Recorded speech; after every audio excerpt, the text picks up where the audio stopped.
All right, hello everyone. Here we are, hole 5. And this one's going to depend entirely on the wind. I'm not sure what we're going to get. In past tournaments, we've got a wide variety of winds. And this is yet again something that this is probably the first time we've ever seen it. Now, ideally, it'd be nice to get over to this other side over here for a nice angle at the pin, especially with the wind pointed in this direction. However, you'll want to make sure that you do hit the fairway if you go that way. So going that way and not having a perfectly precise shot, I would recommend going over to this right-hand side. I may do 1 and 1 of each just to kind of get you guys off on the right foot. But the most important thing that you'll have to consider is not going too much into the power. As you can see, opponents just kind of gently doing this. It's going to give you just a little bit more precision with this shot. And you can see, even with the curl that he put on, it's pretty much going to be, I would imagine, unnecessary to curl this one.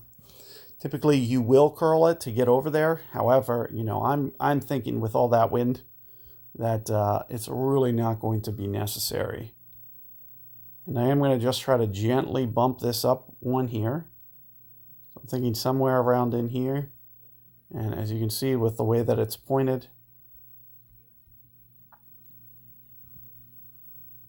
I'm thinking 9 rings here, which is a little bit of an overplay.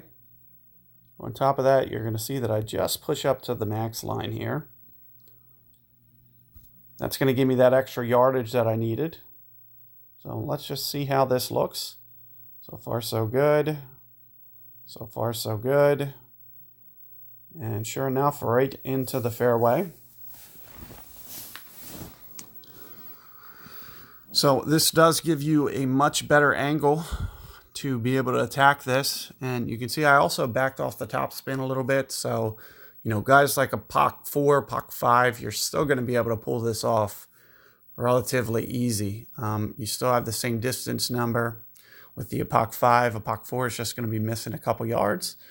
So you can do one of two things. You can bring a power 4 ball and essentially play it exactly how I just did. Or alternatively, you can maybe just go into a 1.5 rings of power with that shot.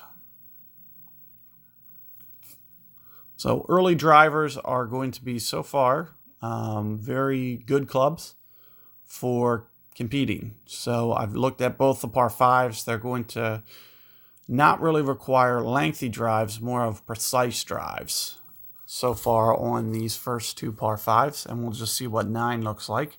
However, that's typically something that you can lay up and use some kind of cataclysm on as well. So I would imagine this whole setup is going to be fairly beneficial for guys with weaker clubs.